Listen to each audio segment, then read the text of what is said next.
Hi everyone, it's Victoria Carter, and today we're going to be talking about point of view and how many point of view characters we should have. So, first of all, let's talk about what point of view is. So, this is going to be really quick because you can find so many videos about point of view online and from people that know way, way more than I do about point of view, but we'll just go for it real quick. Okay, so we have first person. You get, I am doing this, I am doing that, or I did this, I did that. Things like that. Then you get third person, where you do he is doing this, he is doing that, or she is doing this, she is doing that. And then you have second person, which doesn't count really because nobody ever uses it, and I don't know. I don't even know if it's worth talking about, but I'll just say it really quick. It's just saying you open the door, you walk up the stairs, you see a chest, you open the chest up, and you're just telling the reader what they're doing. There's a very specific, niche audience for that one. Okay. And then there's subcategories of first and third person. And, first of all, we have first person past tense, first person present tense.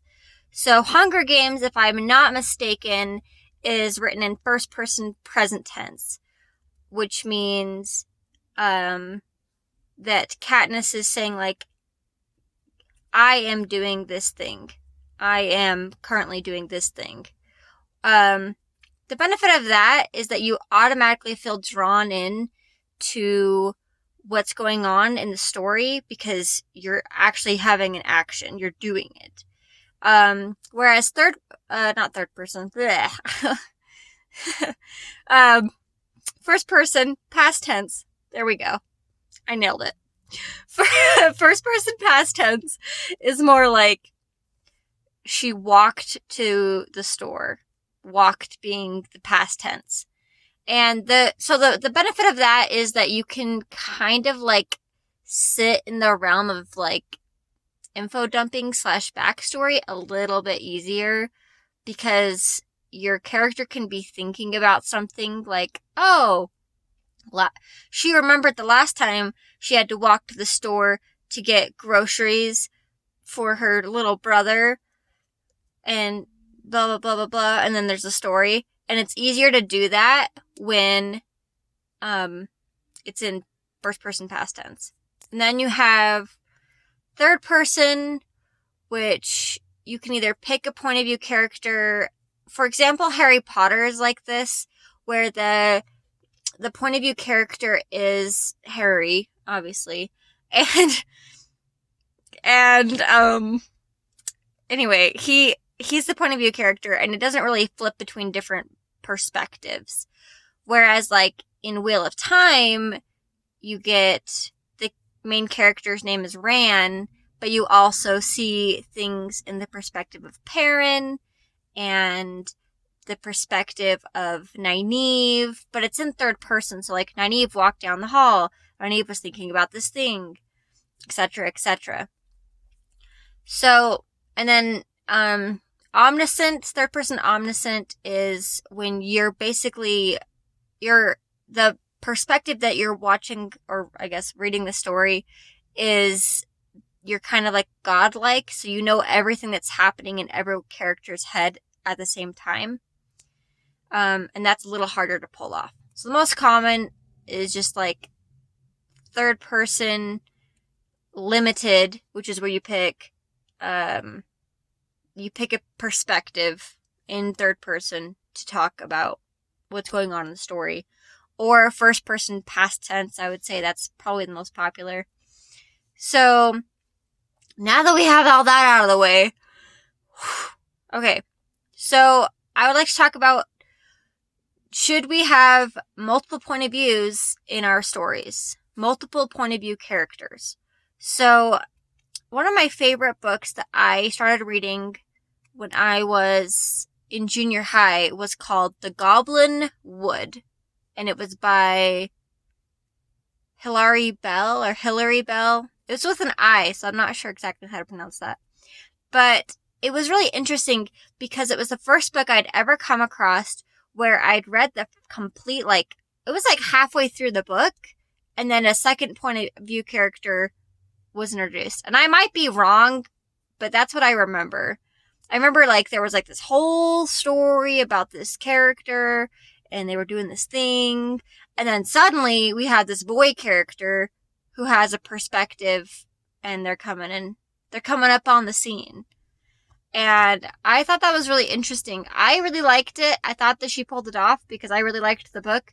But the problem that you run into when you add multiple perspectives is that your main character, whoever that main character is, the point of view character, you have to have a want, a need, and a conflict. And it has to be an internal conflict and an external conflict. So something internally, usually like their stubbornness or their flaws, are pulling them backwards. And that is hindering their progress on their physical journey throughout whatever they're doing. Whereas if you have a secondary character or a side character, they're not going to be fleshed out as much. You just can give them like a basic, like, you're motivated because you want to be famous. So you're going on this trip because maybe you'll be famous.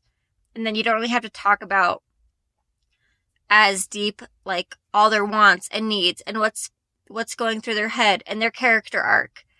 And if you have multiple point of views, then you have to have that character arc with every point of view character, and you have to have like a want and a need and a direct conflict that's happening in the plot that's directly affecting that character.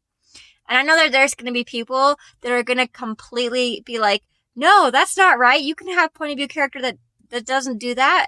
And yeah, I'm going to talk to those of you who feel that way real quick. Okay. Real quick. So those are mainly for authors that are already established and know what they're doing. I'm going to leave it there. Okay. Those of us that need to get a couple books under our belt before we can be comfortable writing a whole entire series that have multiple points of view, like a Wheel of Time, like a Way of Kings, like a big saga type book. We need multiple books under our belt first. Which means that we need to get this down first. So, if we're going to have multiple points of view in our books, then we need to have multiple character arcs. So, how we are going to do that is we're going to have a character and we're going to decide, okay, what is this character's ideal? If we were to have them be the perfect character, what would their ideal be? And then you bring it back all the way as far back as you can make it without them being like a villain turned to good guy.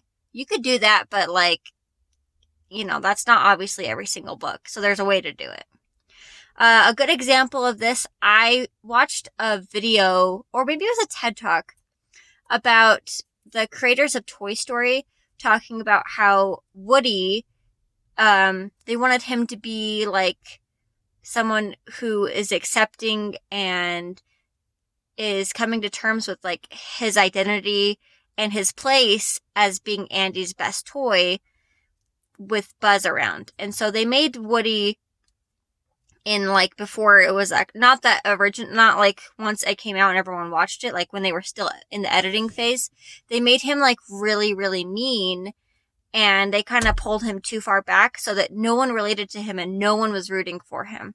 So there's definitely a way you can pull your character back too far to make it so that they don't have any sympathy.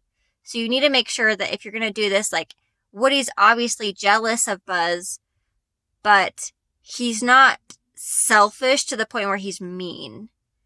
And there's a fine line there. And then at the end of the story, he's realized, you know what? It's good that Andy has lots of toys that he likes, and Buzz can be my friend, and we can be buddies together, and he doesn't have to come and encroach on what I'm doing. he's not an enemy, he's my ally. And he comes full circle. And that's what you need to do for all of your characters that are point of view characters. I hope that this wasn't too rambly. I had a lot of things to say and not a lot of time to say it.